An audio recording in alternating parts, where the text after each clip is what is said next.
Alors bonjour et bienvenue sur la chaîne YouTube wolfand.com. Nous sommes à l'hôtel Mistral, rue de Cels, Paris 14e et nous sommes avec l'illusionniste Jérémy Marouani.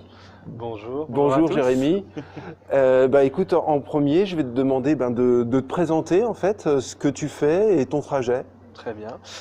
Donc, je suis Jérémy Marouani, comme tu viens de le dire. Je suis illusionniste, mentaliste et hypnotiseur depuis un petit peu plus d'un an maintenant. Voilà. D'accord. Alors en fait, ça fait un an que tu as travaillé ça ou tu as travaillé de Non, ça depuis longtemps? ça fait un an que je me suis professionnalisé D'accord. et ça fait plus de 4 ans que je m'y suis mis très sérieusement. Et voilà, j'ai franchi le cap de la professionnalisation l'année dernière. D'accord, donc tu as mis 4 ans avant de te présenter à un public, à un spectacle. Donc tu as eu 4 ans de travail. 4 ans de travail, au départ, c'était pas forcément dans l'idée de présenter des spectacles ou de monter sur scène. Mhm. Et puis, au fur et à mesure, l'envie est venue. Donc, j'ai franchi le cap. J'ai vécu de très belles expériences qui font que j'ai envie de continuer. D'accord. Et en fait, qu'est-ce qui t'a amené à l'illusionnisme? En fait, quel a été le déclencheur? C'était un rêve d'enfant? C'est passé par quelque chose, une Le, personne en particulier? le regard d'enfant dont tu parles est super important parce que je pense que quand on a 8 9 ans, qu'on regarde la télé, qu'on tombe face à un magicien et qu'on a juste des yeux comme ça, qu'on est tout émerveillé, ça contribue forcément à avoir envie de comprendre et d'essayer. Donc c'est une passion que j'ai en moi depuis toujours et je m'y suis mis très sérieusement à partir du moment où je me suis rendu compte que dans mon autre vie professionnelle, ça pouvait être aussi une aide pour les jeunes que j'accompagne puisque je suis éducateur spécialisé. Et je me suis très vite rendu compte que je travaillais avec des jeunes qui étaient parfois isolés, qui passaient des journées entières, des récréations entières à être au fond de la cour tout seul.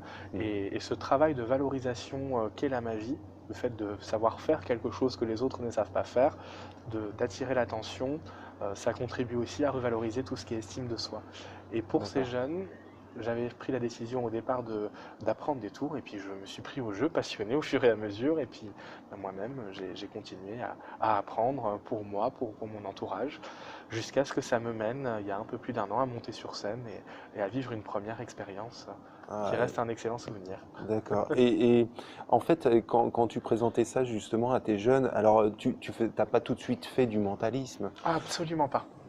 Alors en fait, comment passer des tours de cartes? Enfin, moi j'imagine, je suis pas magicien, j'imagine qu'on doit commencer avec des tours de cartes, on doit commencer avec des lapins dans le chapeau. Alors oui, Là on est dans le cliché. oui, on est dans le cliché, mais c'est-à-dire que moi, je te le dis, j'étais plutôt Garcimore et Gérard Mazax, Ok. donc mon niveau au niveau de la magie, c'est ça. Maintenant, donc du coup, comment tu passes de mentaliste, puisque tu dis qu'il y a plusieurs catégories, comment t'as fait pour choisir, c'est-à-dire que le mentalisme, l'illusionnisme, qu'est-ce qui t'a attiré vers ces Alors, spécialités-là? on utilise là des mots différents qui appartiennent tous à la sphère de la magie en Hmm, général. Pour moi, le mentalisme est une discipline de la magie. hmm, Après, tu rencontreras sans doute beaucoup de mentalistes différents. Il n'y a pas de définition propre de ouais, ce qu'est un mentaliste. C'est-à-dire qu'on peut tous se réveiller un matin et se dire, tiens, aujourd'hui, je deviens mentaliste, et trouver une définition dans le dictionnaire ou même une définition qui mette d'accord tous les mentalistes, mhm, c'est c'est juste impossible. d'accord. Comment on bascule à tout ça? Mais c'est simplement en faisant des découvertes, c'est Ah, en se renseignant, en regardant des vidéos, en discutant aussi. À un moment donné, j'avais envie d'aller plus loin et d'arrêter de façon globale l'illusionnisme classique à base de cartes et mhm, de partir dans l'illusionnisme mental. Et c'est comme ça que je me définis le plus. Pour moi, je suis plus un illusionniste mental qui va essayer de tromper le cerveau d'une personne ou d'y déposer une information ou d'y prélever une information hmm. dans le but de divertir plutôt que faire un tour de cartes ou montrer de potentiels super pouvoirs comme peuvent le faire certains mentalistes, chose que je ne cautionne pas du tout. D'accord. Donc en fait, t'es passé donc des cartes au mentalisme. Euh, Comment t'en es arrivé au mentalisme? C'est-à-dire, est-ce que tu as eu Bah, j'ai une exploré, per... j'ai Voilà. j'ai exploré en fait les disciplines de la magie. Ouais. C'est-à-dire que c'est vraiment de la curiosité. Et Quand là, tu t'es dit à un moment, le mentalisme et c'est mon l'hypnose, truc. ça me Mm, mm. correspond. C'est mon truc. Alors l'hypnose, c'est encore différent, Ouais, puisque l'hypnose, on est quand même sur un état modifié de conscience, ouais. où on n'est pas sur de la lecture comportementale comme on peut le faire en mentalisme. Voilà, on est sur un état que les gens vivent plusieurs fois par jour. Bon, je reviendrai un peu plus longuement sur l'hypnose après, mais au niveau du mentalisme, c'est simplement en explorant tout ce qu'il y a derrière ce mot magie D'accord. qui n'est pas que justement les lapins qu'on sort d'un chapeau Merci, merci. ou les tours de cartes justement. Ouais, J'aime souvent le dire, même si cette phrase n'est pas de moi, beaucoup de personnes peuvent faire des tours, mais il y en a très peu qui savent faire de la magie. ouais. Parce que la magie, elle va englober toute l'atmosphère qu'il y a autour du tour et elle va Mm. permettre d'embarquer les gens dans un univers qui est le nôtre en tant qu'artiste. Ouais, c'est-à-dire qu'ils vont prendre une place pour aller voir ton spectacle et en fait ils vont c'est un autre monde, c'est-à-dire c'est comme c'est passé dans un autre monde, t'essayes de leur faire passer C'est mon monde.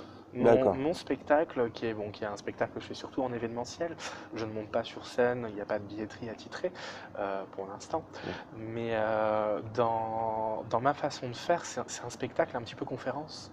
C'est-à-dire que je ne vais pas révéler mes astuces, Mm. bien entendu, parce qu'en magie, il y a toujours des astuces.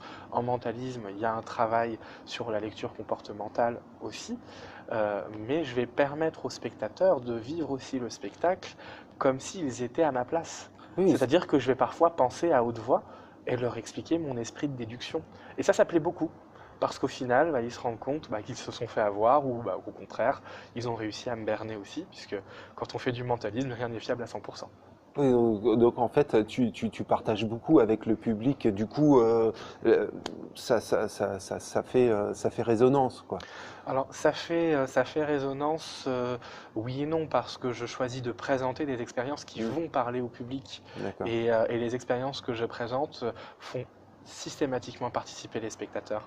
Et pour moi, c'est tout l'intérêt d'un spectacle, c'est l'interactivité qui en ressort, et c'est le moment d'échange qu'il y a pendant le spectacle et aussi après. Ah, d'accord. Et je t'ai posé une question tout à l'heure, mais là, j'aimerais bien que ça soit devant la caméra. Alors, tu me dis, la première fois où tu es passé de professionnel, c'est-à-dire tu es allé justement, où tu t'es présenté, où tu as mis en, en vérité, enfin, en contradiction avec ce que tu faisais toi, chez Mhm. toi tout seul. Et donc, la première fois où tu t'es présenté à un public, c'est ça. Alors la première fois que je me suis présenté à un public, ça a été très compliqué. Ouais. Il faut savoir qu'à la base, je n'ai pas appris la magie, je n'ai pas pris de cours auprès de professionnels, je suis autodidacte. Je suis autodidacte, je suis aussi créateur de magie et j'en parlerai aussi un petit peu tout à l'heure. Mais en fait, c'est mon entourage qui m'a poussé. C'est le propriétaire d'un magasin dans la ville où j'habite qui s'appelle Évreux qui m'avait dit: mais il faut trop que tu viennes nous faire un spectacle en boutique. Chaque fois que tu viens, les gens ils restent un quart d'heure à regarder ce que tu fais. Viens. Et en fait, mon premier spectacle a été une catastrophe. Ah ouais. Pourquoi? Parce que je ne m'étais pas rendu compte, et je pense que tant qu'on ne monte pas sur scène, on ne peut pas se rendre compte du travail que ça représente. Ouais.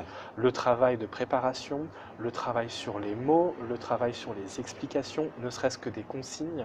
Et mon spectacle manquait de rythme, manquait d'effet, c'était beaucoup trop long. Les gens s'ennuyaient pas forcément, mais j'aurais dû en faire beaucoup moins et faire du plus rythmé et leur permettre de participer davantage. Donc voilà, cette première scène, je me suis un peu cassé la figure, mais ça m'a permis de retravailler énormément de choses après et puis de peaufiner au fur et à mesure parce que c'est aussi en se cassant la figure, je pense qu'on apprend le mieux.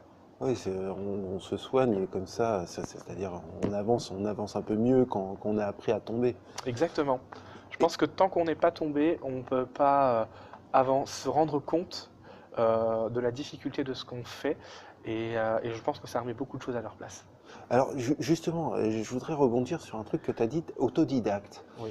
En fait, est-ce que tu as enfin, est-ce que tu as eu un mentor? Et est-ce qu'on peut, est-ce que est-ce qu'il y a des professeurs Bien aussi? sûr, bien sûr, il y a des Et comme tout art, comme toute passion, il y a des personnes qui ont de l'expérience de l'expérience juste dans la gestuelle au niveau des cartes, dans des idées aussi, puisqu'on est beaucoup sur de la construction mentale, j'ai envie de dire, en magie. Mm. Le but, c'est de tromper l'autre. Enfin, il y a plein de questions super intéressantes à se poser. Comment tromper quelqu'un, par exemple, lui permettre de vivre un instant magique. Euh, euh, voilà, ça m'est arrivé de devoir faire un tour de magie à un aveugle, et là, il faut jouer avec sa représentation, par exemple. Ouais, d'accord. Donc, c'est des savoirs qui s'apprennent au fur et à mesure. Il y a des personnes qui les ont, qui les transmettent, qui les facturent, d'autres D'accord. qui vont les transmettre au travers de livres. Et tu parlais tout à l'heure de mentor. Il y a un mentaliste que j'aime énormément qui s'appelle Darren Brown, qui est pour moi clairement un mentor, à proprement dit, même si je ne le connais pas. Euh, je me suis procuré tous ses bouquins, j'ai adoré beaucoup de choses qu'il a pu faire, j'ai décortiqué ses spectacles, ses prestations, Ah ouais. pour pouvoir justement essayer d'avoir un regard autre que celui du spectateur et donc progresser. Et c'est en ça, voilà, c'est en ça que je pense que pour moi c'est un mentor. Et du coup, ce mentor, toi, tu as appris, donc t'as lu, hein, t'as regardé ses vidéos, t'as regardé ses spectacles, et du coup, est-ce que toi, avec ton savoir, t'arrives encore à être ébloui par ce qu'il fait, ou ça s'est arrêté à un moment et ça y est, tu sais tout de lui? On ne sait jamais tout d'une personne, même, même dans notre entourage propre. J'en suis intimement persuadé. Non, ce qui est très important, même si c'est plus dur quand on est magicien, c'est de savoir garder un regard de spectateur. D'accord. C'est-à-dire que, effectivement, je vais aller à certains spectacles où je vais me dire, ah bah tiens, je sais qu'il a fait comme ça ou autre, mais quand on accède au savoir magique et aux astuces, je trouve que ce qui est plus intéressant aussi en allant voir les spectacles, après les autres magiciens ne seront peut-être pas forcément d'accord, c'est d'observer les petites subtilités que la personne va mettre en plus. Moi, je me suis régalé sur des spectacles que je suis récemment allé voir en région parisienne, sur des mentalistes de renom, notamment le spectacle de Victor Vincent qui s'appelle Les Liens Invisibles, Mm. où je me suis dit, mais mon Dieu, mais quelle subtilité il y a derrière. Et j'ai Et, passé un excellent moment. Il m'a fait rêver, voyager pendant 2 heures. malgré que tu connaisses les trucs, Alors, ce qui est magique, c'est que,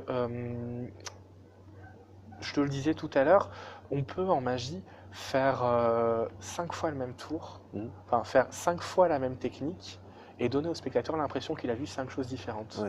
Donc quand on est dans un spectacle de mentalisme, on peut très bien connaître l'astuce et tellement se laisser embarquer dans l'histoire, là où l'artiste veut nous emmener, qu'au final on ne voit plus rien. Et pour moi, c'est la définition même de la magie. Euh, quand, euh, quand un spectateur, lui, est complètement embarqué dans une histoire, mais alors en plus, quand on arrive à tromper les magiciens qui sont présents dans la salle et qui eux Donc, aussi, du coup, vivent un instant magique, c'est juste excellent. c'est Mais c'est du haut niveau, du coup. alors, oui, oui, enfin, de toute façon, il y a beaucoup des artistes qui montent sur scène sont des artistes de très haut niveau, Mm. même dans ceux qui font pas entre guillemets de la magie pour magiciens. Mais c'est clairement, là, c'est clairement éblouissant. Ouais, D'accord. Et moi, quand je regarde un peu les affiches et tout ça, vous êtes toujours tout seul. Toujours tout seul. Alors, il y pas avait, tous. pas tous, mais est-ce que du coup, alors je sais pas pour le mentalisme, peut-être, est-ce qu'il y a vraiment un problème de faire un spectacle de mentalisme à deux, ou un spectacle de Il magicien y à a des deux? artistes qui le font. Il y a Ouais. des artistes qui montent sur scène à deux, à plusieurs. Ça dépend de l'image qu'a envie de renvoyer, d'envoyer le magicien. Ça dépend comment il se positionne. Ça dépend de beaucoup de choses. Quand je parle de positionnement, euh, il y a des artistes qui vont avoir tendance à plus se positionner en tant que super-homme à super-pouvoir, et d'autres qui vont avoir des personnages, et je parle bien de personnages artistiques, je parle pas des personnalités Oui, oui. des artistes, qui vont avoir plutôt un personnage de bon copain. Et en ça, je pense que c'est peut-être plus facile de monter à scène à deux quand on a un personnage de bon copain que quand on est dans une posture un petit peu alors, toute puissance, le terme est un peu fort, mais de savoir par rapport au public et de montrer des expériences surnaturelles, par exemple. D'accord. Il y a un truc où j'aimerais rebondir là. C'est justement quand tu dis une personnalité, quand on a tout ce savoir dans la vie de tous les jours, euh, donc est-ce qu'on a des difficultés à avoir des relations normales avec les gens ou on arrive à couper, c'est-à-dire à faire une coupe et dire non, ce que je vois, bon, dans un spectacle, ça dirait ça, mais là, dans la réalité, il faut pas que j'utilise ça. Parce Bah, que c'est des armes, c'est des on choses de est, compréhension. alors, on va avoir effectivement, pour certains mentalistes, travaillé ce qui s'appelle le cold reading, c'est-à-dire, en fonction de certaines observations qu'on va faire Mm. de certaines personnes, avoir déjà quelques indices sur sa personnalité ou sa manière de vivre. Mais on n'est pas forcément là-dedans. On a une vie aussi. Enfin, Ouais, mais on, en fait, on a en fait, il faut savoir que justement, tout le savoir qu'on a, ça reste subjectif dans un Mm. contexte particulier et D'accord, dans une atmosphère particulière. Dans un spectacle, enfin, je parlais pour moi, du coup, dans mon spectacle de mentalisme, l'atmosphère joue beaucoup sur la réaction des gens, sur d'accord. l'influence, sur les différentes choses. C'est pas moi qui vais aller chercher une information dans la tête d'un spectateur, Mm. mais ça va être moi plus le contexte qu'il y a autour, D'accord. plus les mots, les phrases que je vais avoir pu dire auparavant, qui sont calculés pour arriver à un résultat. Dans la vie de tous les jours, on n'est pas, on n'est pas des surhommes, on lit pas dans la tête des gens. Enfin voilà, Donc, je veux que ça se soit bien clair. en tout cas, c'est vrai qu'il y a, comme tu disais tout à l'heure, il y a tout le monde s'interroge sur le mot mentalisme, mais c'est vrai que pour quelqu'un qui n'est pas de la partie, pour un spectateur, mentalisme, c'est vrai que c'est quelque chose. Bon, déjà c'est inconnu, donc ça crée une petite, pas peur, mais j'aime pas ce mot-là, j'aime pas ce Une mot-là, appréhension. une appréhension, Mm. et du coup, c'est vrai que ça peut jouer. Alors en plus, tu es hypnotiseur. Mm. Alors ça c'est encore De autre spectacle, c'est important de de préciser spectacle. de spectacle. Donc en fait c'est quoi la différence entre hypnotiseur de spectacle et hypnotiseur tout court, c'est-à-dire est-ce qu'il y a un vrai, un faux? Il y a trois différences qui sont importantes pour moi, qui vont aller dans la qualification en fait de l'hypnotiseur. L'hypnose, que ce soit de l'hypnose de spectacle, que ce soit de l'hypnose ericksonienne, hellmanienne, ou que ce soit de l'hypnose thérapeutique, elle a un point commun d'emmener le sujet, le patient, dans un état de semi-conscience. Voilà. D'accord, En spectacle, on va se servir de cet état de semi-conscience pour faire vivre à la personne des expériences en lien avec, on va dire, euh, la force de son mental sur son corps. Elles vont avoir des catalepsies, ne plus pouvoir bouger le bras, différentes choses, des amnésies. En hypnose thérapeutique, on va plus être sur du travail sur bah, les angoisses. d'accord, Moi, j'ai pu assister à des séances d'hypnose où enfin, on permettait à des jeunes filles qui allaient passer le bac de se débarrasser du stress avant un oral.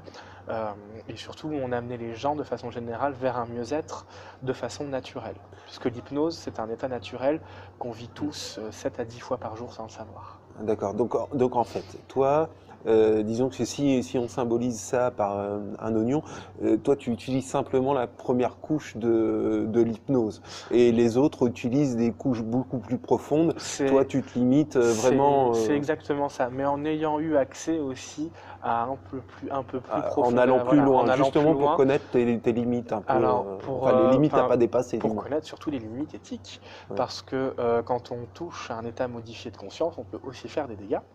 d'accord. On a des personnes qui nous font confiance quand on monte sur scène. Pour moi, c'est absolument inconcevable que ces personnes se retrouvent à faire la poule ou se sentent humiliées à un moment donné. Ouais, Mais surtout, à côté de ça, bah, c'est surtout qu'on peut aussi aller dans des régressions en hypnose. ouais. Si un hypnotiseur est capable de vous faire oublier la sensation de la cigarette, il est aussi capable de faire des dégâts dans votre construction personnel. Donc, Et il y a certaines personnes qui vivent, qui ont vécu des traumatismes étant plus jeunes, et ouais, en prenant le risque de faire ce qu'on appelle aussi des régressions, on peut les replonger dans ce mal-être. ouais. Et c'est en ça qu'en tant qu'hypnotiseur, on doit avoir une éthique exemplaire et ne pas aller au-delà de ses Ouais, pas aller capacités. au-delà, c'est-à-dire limité au spectacle, c'est-à-dire Bah, les pour choses. moi, c'est ça. Donc, je suis diplômé praticien en hypnose. Je me suis formé en centre de Ah, d'accord. formation, mais je ne suis pas maître en hypnose et Ah ouais, surtout, je ne suis pas psychologue. ouais, Et la nuance, elle est là. C'est-à-dire qu'un psychothérapeute va être diplômé psychologue et de d'accord. ce fait, il va avoir aussi accès à des techniques de psychologie, à un savoir beaucoup plus vaste qu'un simple praticien en hypnose. Je pense qu'à ce niveau-là, il faut savoir chacun rester à sa place. Ouais, ça, je te comprends. Par contre, est-ce que tu arriverais à... Est-ce qu'il faut être de face ou par exemple à travers la caméra tu peux hypnotiser? Parce que j'ai un truc à te demander, si tu peux hypnotiser tous ceux qui sont en train de nous regarder et leur dire de s'abonner. Ouais, est-ce que c'est en fait est-ce qu'il faut être en face? Est-ce qu'il faut L'hypnose, on est vraiment sur chacun sur sa perception de ce ouais, qu'est l'hypnose. C'est un état de relaxation intense mm, et on peut tout à fait hypnotiser quelqu'un au travers d'une caméra parce qu'on est sur des mécanismes au niveau de ce qu'on peut appeler de la saturation, au niveau du cerveau. Quand je vais d'accord. demander à quelqu'un de fixer mon doigt, de se concentrer sur ma voix, et puis que je vais lui demander de se concentrer sur sa respiration, Mm, c'est trois informations à donner au cerveau. Et le cerveau humain ne peut pas supporter plus de deux informations en même temps. d'accord. Donc, et de ce fait, on va favoriser cet état de rêve qu'est l'hypnose. D'accord. Et toi, toi, tu t'en sers dans tes spectacles. Alors, comment tu passes dans tes spectacles, comment tu passes du mentalisme à l'hypnose? T'as réussi à faire un mix, L'atmosphère y est pour l'atmosphère. beaucoup. C'est-à-dire que le spectacle que je joue en ce moment, qui est un spectacle que je fais surtout en événementiel ou dans des bars privés, enfin dans des soirées privées, dans des bars, des choses comme ça, va utiliser le mentalisme pour induire l'hypnose. C'est-à-dire que je vais générer une atmosphère de relaxation, D'accord. de divertissement aussi, et je vais tisser un lien avec les personnes. En fait, je vais tout simplement leur montrer que je ne suis pas dangereux. Et Ouais. le fait de leur montrer que je ne suis pas dangereux, elles ont envie de s'essayer aux expériences hypnotiques. Mm. Et à partir du moment où elles sont en confiance, on augmente leur taux de réceptivité considérablement. Donc, Donc la première partie de mon spectacle, le mentalisme, me permet de voir les personnes qui sont intéressées au niveau de l'hypnose et puis de générer aussi une atmosphère qui va être plus propice à l'hypnose par la suite. d'accord. Alors, en ce qui concerne, on va être sur les dernières questions. En ce qui concerne, par exemple, les débutants, quels conseils tu donnerais aux débutants qui veulent s'essayer à la magie? Mhm. Vers quoi tu les dirigerais en premier? Alors, Vers quoi je les dirigerais? Je leur demanderais de se poser la question de savoir pourquoi ils veulent faire de la magie. d'accord, Est-ce qu'ils veulent faire de la magie pour eux? Est-ce qu'ils veulent faire de la magie pour les autres? Dans quel intérêt d'accord. ils souhaitent la faire aussi? Et à partir de là, ça répondra à beaucoup de questions. Faire- Parce que on ne pratique pas la même magie quand on la fait pour soi ou pour sa famille que quand on souhaite la montrer à d'autres personnes. D'accord. Donc il y a à savoir si on veut dépasser comme toi le stade et passer au Pas stade. forcément, juste dépasser le stade public ou le stade personnel sur une prestation. Ne serait-ce que il y a des magiciens dont les cartes ne sortent jamais de chez eux, où ils vont faire quelques tours en soirée entre amis, Mm. d'autres qui vont avoir envie d'utiliser ce support pour gérer pour gérer, j'ai envie de dire, un accès à la vie quotidienne ou de façon plus claire excusez-moi, je perds un peu mes mots, mais c'est pas grave. Donc oui, gérer un accès à la vie quotidienne ou même combattre la timidité ou autre. Et pour ça, la magie, c'est vraiment extra. En fait, il faut pas avoir peur d'aller vers l'autre du coup. C'est à peu près, en tout cas, c'est ce qu'on peut retenir en tout cas déjà de ton trajet, puisqu'au départ c'était pour rapprocher les gens. C'est ça. Et Et la magie, ensuite, pour moi, elle est faite pour ça. elle est faite Elle est pour ça. faite pour émerveiller et pour rapprocher les gens. Si on n'est pas sur un moment de partage, si on n'est pas sur différentes choses, au final, on n'est pas sur de la magie. Ouais. On est sur des tours. Et est-ce qu'il y a des lieux, en tout cas, pour un jeune qui va se lancer, les premiers investissements, par exemple, toi, tu as investi dans un paquet de cartes spéciales. Enfin, J'ai fait beaucoup d'erreurs au niveau des investissements et du coup, si vous regardez la vidéo, ne faites pas les mêmes. C'est-à-dire que je me suis concentré à acheter des tours de magie. Ouais. Et en magie, il y a ce qu'on appelle des gimmicks, donc qui sont des trucages qu'on va intégrer parfois à des paquets et où au final on se perd dans une quantité d'informations trop importante et on n'arrive pas à progresser. Le meilleur investissement, ça reste un livre. Ouais. Voilà, un livre, ça coûte très cher les livres de magie, mais dedans il y a 20-30 tours et qui sont tous exploitables. Et est-ce que tu as un livre pour les débutants de mémoire comme ça? Alors de mémoire, ça va dépendre. Il y a tellement de sous-catégories en magie que je ne peux pas vous dire, vous donner un livre. Quelqu'un qui va s'intéresser au mentalisme, je vais lui conseiller plutôt tel ouvrage. Quelqu'un qui va s'intéresser à la magie des cartes, plutôt celui-ci. La magie des pièces, plutôt un autre. Donc voilà, il y a tellement de disciplines que le mieux c'est de se déplacer en boutique, c'est de discuter et c'est de se poser la question de savoir pourquoi et pour qui on veut faire de la magie. Ok. Bon, en tout cas, merci Jérémy de nous avoir accueillis. Avec grand plaisir. Par ce temps froid, parce que j'en ai les lèvres qui tremblent. Donc, écoutez, likez la vidéo, partagez-la, abonnez-vous à notre chaîne. Et puis, on vous dit à bientôt et merci encore Jérémy. Mais de rien et merci à toutes les personnes qui visionneront cette vidéo. Au revoir. Au revoir, au revoir.